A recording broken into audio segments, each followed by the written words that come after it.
I'm sitting in a lawyer's office in downtown Toronto, staring at a number on a computer screen that doesn't make sense. $53 million. The banker across from me has gone completely pale, and my hands are shaking so badly I can barely hold the faded yellow envelope that changed everything. But let me back up, because 3 months ago, I had nothing. Less than nothing, actually. I was living in my car outside a Tim Hortons in Mississauga, wondering if I'd make it to my next birthday. My name is Linda Rousseau, and I'm 61 years old. For 38 years, I was married to a man I thought was my soulmate. Robert Rousseau and I met at McGill University in 1982. He was studying business, I was in education.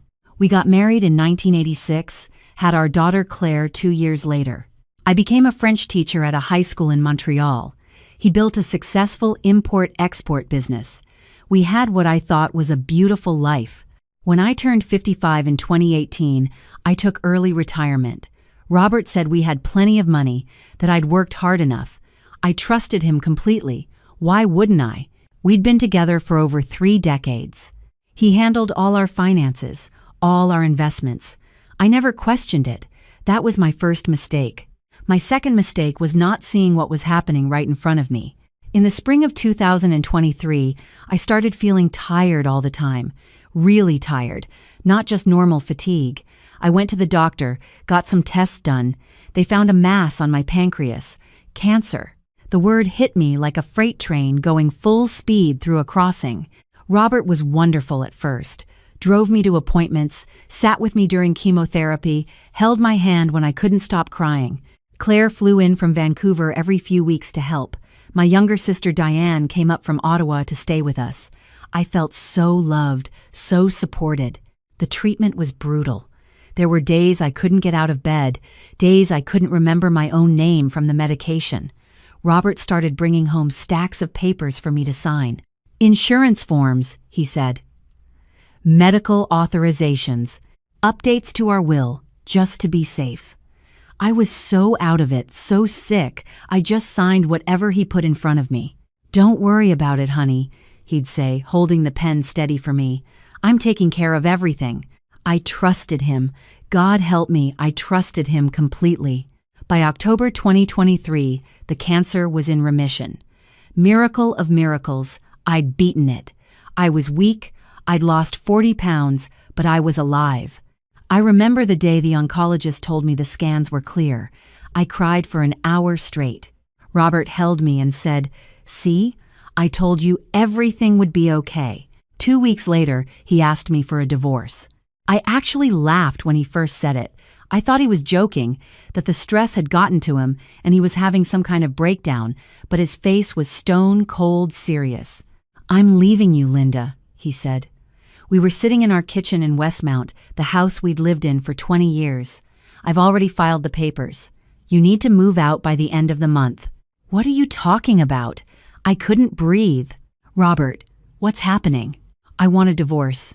It's over. I've met someone else." Someone else. Her name was Natalie Beaumont, and she was 34 years old. She'd been his assistant for the past 2 years. Of course she had. But it got worse. So much worse. "The house is in my name," Robert continued, like he was reading from a script. "The business is in my name. The investment accounts, the retirement funds, everything. You signed the transfer papers last spring." "What transfer papers?" "Robert, I was dying. I was on morphine half the time. What did you make me sign?" He shrugged. Actually shrugged. "You signed them. It's all legal. My lawyer confirmed it." I found out later that his lawyer was a man named Marcus Chen, a specialist in asset protection and apparently in screwing over sick wives. They'd planned the whole thing. While I was fighting for my life, my husband was systematically transferring everything we owned into his name alone. The house, his business, our savings, my teacher's pension that I'd rolled into a joint account, everything. The total value was roughly $2.4 million. Gone, all of it. "You can't do this," I said. "We've been married for 37 years. This is my home. That's my money too." "Take me to court if you want," he said, "but you'll lose. You signed everything over voluntarily. You have no legal claim to any of it." I called Claire that night, sobbing so hard I could barely speak. "Mom, there has to be a mistake," she said. "Dad wouldn't do this, he loves you. He's leaving me for his assistant, Claire. He took everything." There was a long pause. "Mom, I need to tell you something. Dad called me last week. He said you've been acting strange since the cancer treatment, that you're paranoid, making accusations. He said you might need psychiatric help." My own daughter. He'd gotten to my own daughter. "Claire, I'm not crazy. I'm telling you the truth. I think you need to rest, Mom. The treatment was really hard on you. Maybe you're confused about what you signed. Dad said he's been trying to protect you." She believed him. Of course she believed him. He was her father. He'd always been the stable one, the responsible one, and I was the sick woman who'd been pumped full of chemicals for 6 months. I had nowhere to go. Diane offered to let me stay with her in Ottawa, but she was going through her own divorce and living in a one-bedroom apartment. I couldn't impose on her like that. I had about $800 in my personal checking account, the only thing Robert hadn't cleaned out. Everything else was gone. I moved into a women's shelter in Montreal for a few weeks. Then I bought a beat-up 2007 Honda Civic for $500 and started living in it. I parked in different places each night. Tim Hortons parking lots, mall parkades, quiet residential streets. I showered at community centers. I ate at soup kitchens. Me, Linda Rousseau, who'd had a master's degree and taught French literature for 30 years, was homeless. The humiliation was crushing, but the betrayal was worse. The man I'd loved for almost 40 years had looked me in the eye while I was dying and stolen my entire life from me. I tried to get a lawyer, but every single one I spoke to said the same thing. If I'd signed the papers, even under duress, it would be almost impossible to prove coercion. It would cost tens of thousands of dollars in legal fees just to try, and I'd probably lose. Money I didn't have. I thought about ending it. I really did. One night in late November, I sat in that freezing car with a bottle of sleeping pills I'd saved from my cancer treatment. It would be so easy. Just take them all, go to sleep, and never wake up. No more pain, no more humiliation, no more sleeping in parking lots at 61 years old. But something stopped me. Maybe it was stubbornness. Maybe it was anger. Maybe it was the tiny photograph I had of Claire when she was 5 years old, taped to my dashboard. I deserved better than this. I deserved to fight. The problem was, I had no weapons left to fight with. That changed on December 8, 2023.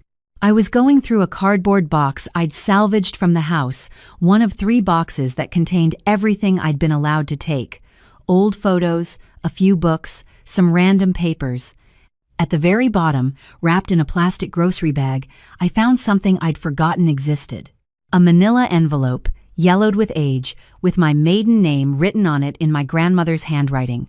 Pour Linda Dubois, à n'ouvrir qu'en cas d'urgence. For Linda Dubois, only open in emergency. My grandmother, Marguerite Dubois, had died in 1999. I was at her funeral. I'd helped clean out her apartment in Quebec City. I vaguely remembered her giving me this envelope, telling me to keep it safe, but that was 24 years ago. I'd packed it away and forgotten about it. My hands were shaking as I opened it. Inside was a handwritten letter, dated June 1968, and a small brass key. The letter was in French, in my grandmother's careful script. Ma chère Linda, if you are reading this, then I am gone, and you are in need of help. I want you to know that you come from a family of strong women, women who survive. In 1968, your grandfather Claude tried to leave me for another woman. He thought I was just a housewife with no money of my own. He was wrong. My father, your great-grandfather, was a timber merchant in Quebec City. When he died in 1955, he left me an inheritance. I never told Claude about it. I put every penny into an investment account at Banque Nationale in my name only. I have been adding to it for years, and I have never touched it. This is for you, for your future, for your security. The account number is on the back of this letter. The key is for my safety deposit box at the Banque Nationale branch on Grande Allée in Quebec City. Box number 247. Inside you will find all the documentation. Use this money wisely. Use it to build a life where no man can ever take anything from you again. Je t'aime, Grand-Maman Marguerite. I read the letter 3 times before I could process what it meant. My grandmother had a secret bank account. Since 1968, that was 55 years ago. The rational part of my brain said it was probably empty by now, or closed, or seized by the government for inactivity. But there was a small, desperate voice inside me that whispered, "What if?" The next morning, I drove to Quebec City. It took 4 hours in my dying Honda. I had $23 left to my name. The Banque Nationale on Grande Allée was a beautiful old building with marble floors and brass fixtures. I felt like a homeless person walking in there, because I essentially was. My coat was from the Salvation Army. My boots had holes in them. I hadn't had a proper haircut in months. "I need to access safety deposit box 247, I told the woman at the customer service desk. It belonged to Marguerite Dubois. She looked at me skeptically. "Do you have the key and proper identification?" I showed her both. She made a phone call, checked something on her computer, then nodded slowly. "The box is still active. Follow me, please." My heart was pounding so hard I thought I might pass out. She led me down to the vault, used her key and mine to open box 247. Inside was a large envelope. "You can use that private room over there," she said, pointing to a small office. I sat down and opened the envelope with shaking hands. Inside were documents. Lots of documents. Bank statements, investment records, letters from financial advisors. I started reading, and the numbers made me dizzy. In 1968, my grandmother had deposited $45,000 into an investment account. That was a fortune back then. Over the years, she'd added more. Small amounts, 500 here, 1,000 there. Money she'd saved, money she'd hidden from my grandfather. The investments had grown. Stocks, bonds, mutual funds. The bank had managed it conservatively but effectively through the 70s, the 80s, the 90s. After my grandmother died in 1999, the account had just sat there, still growing, still accumulating interest and dividends. I found a letter from 2015 sent to my grandmother's old address stating that the account had passed $1 million in value. At the very bottom of the stack was a document dated November 2023, just a few weeks ago, an automatic quarterly statement. Current account balance, $53,217,412. $53 million. I actually blacked out, just for a second. When I came to, I was slumping in the chair, and the bank officer was knocking on the door asking if I was all right. "I need to speak to a manager," I said. "Right now."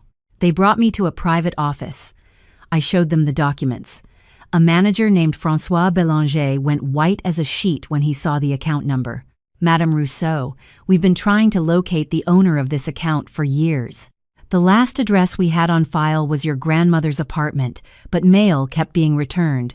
We couldn't close the account without proper authorization, so it just kept growing." "It's mine," I said.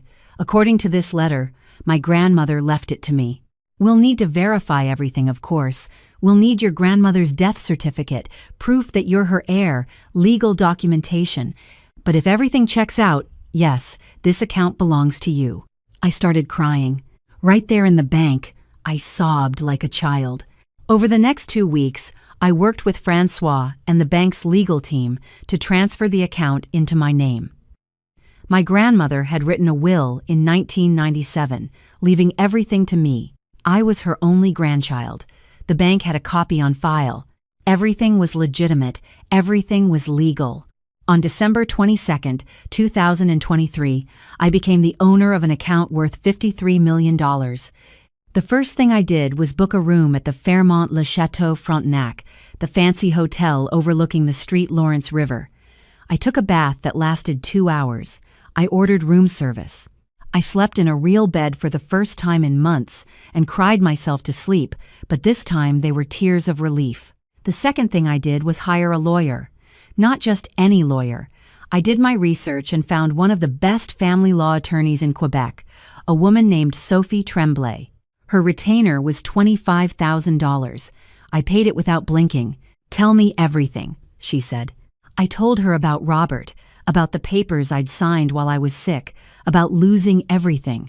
I showed her my grandmother's letter and the bank statements. Sophie smiled. It was not a nice smile. Linda, your husband made several very stupid mistakes. First, he committed fraud. Coercing a sick person to sign legal documents under duress is illegal. Second, he didn't know about this inheritance, which means he can't touch it. It's yours alone. Third, he's already spent some of your joint assets on his new girlfriend, which is misappropriation of marital property. We're going to destroy him. It took 3 months. 3 months of depositions, court filings, forensic accountants going through every transaction Robert had made. Sophie was ruthless. She found everything. Robert had bought Natalie a $30,000 engagement ring with money from our joint savings. He'd taken her on a vacation to Turks and Caicos using our travel points. He'd given her a signing bonus of $50,000 from his business account, which was half mine according to Quebec's matrimonial property laws. And the papers I'd signed? Sophie brought in 3 different doctors who testified that I'd been in no condition to understand complex legal documents while on high-dose chemotherapy and pain medication. She argued that Robert had taken advantage of my illness to defraud me of my share of the marital assets. The judge agreed. In March 2024, the court ordered Robert to return everything: the house, half the business, half the investments, half the retirement funds. $1.2 million, plus my legal fees, plus damages for emotional distress. But that wasn't even the best part. The best part was when Sophie found out that Robert had lied on several tax returns, hiding income from his business. She reported him to the Canada Revenue Agency. They opened an investigation. By April, Robert was facing criminal charges for tax evasion and fraud. His fancy lawyer, Marcus Chen, dropped him as a client.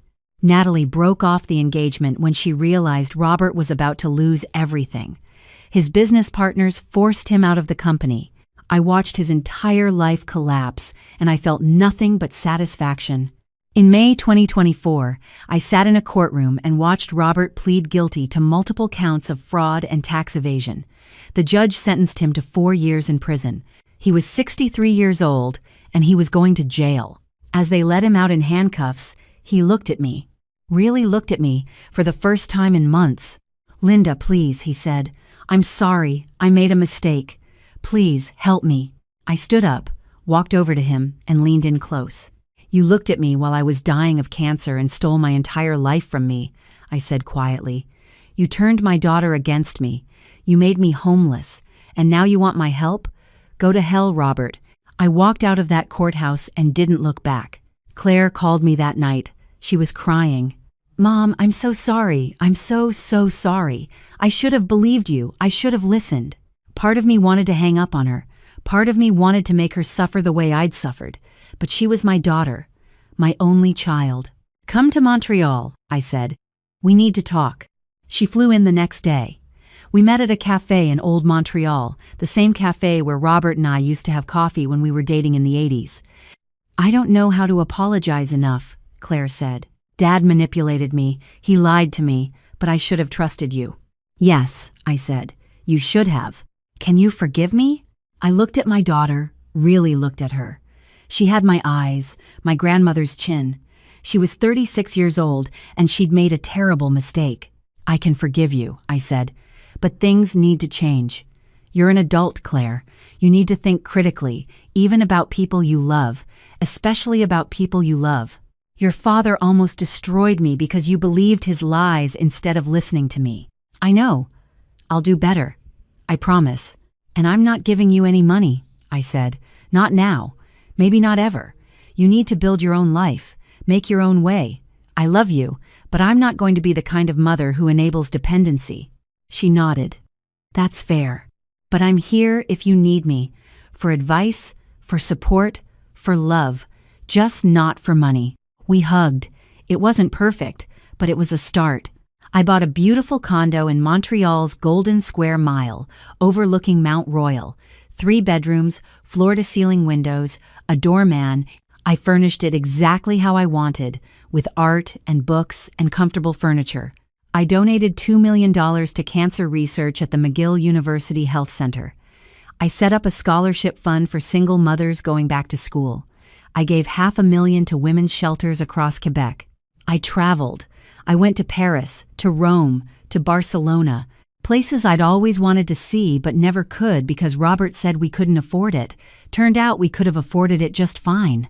I reconnected with old friends I'd lost touch with. I took painting classes. I volunteered at a literacy center, teaching immigrants to read French. I lived my life on my terms, and it was beautiful. My sister Diane came to visit me in July. We sat on my balcony drinking wine and watching the sunset over the city. "You know," she said, "I always wondered why Grandmaman Marguerite was so insistent about women having their own money. I thought she was just old-fashioned, paranoid." "She wasn't paranoid," I said. "She was smart.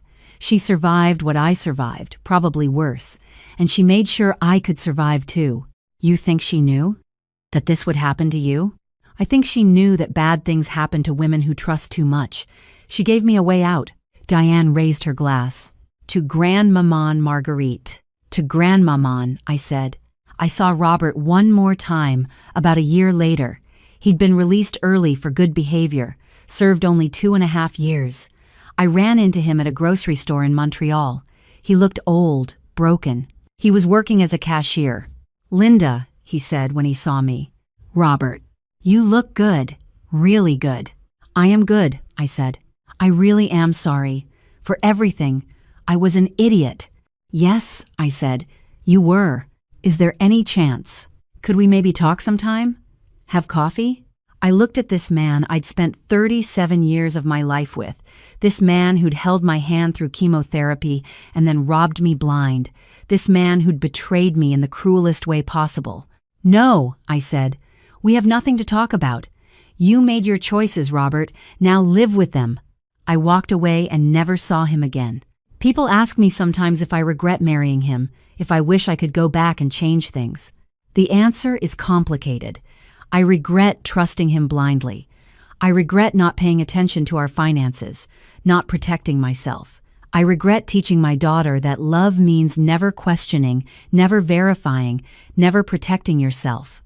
But I don't regret the life I lived before everything fell apart, because it taught me something crucial.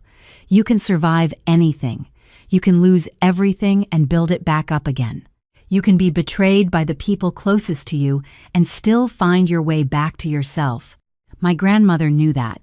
She lived through it, survived it, and made sure I could too. The money changed my life, obviously. But it wasn't the money that saved me. It was knowing that I came from a line of strong women who refused to be victims. It was my grandmother reaching across 24 years from beyond the grave and saying, "You deserve better. Fight for it." So that's what I did. I fought, and I won. I'm 61 years old. I have more money than I'll ever need, a daughter I'm rebuilding a relationship with, and a life that's entirely my own.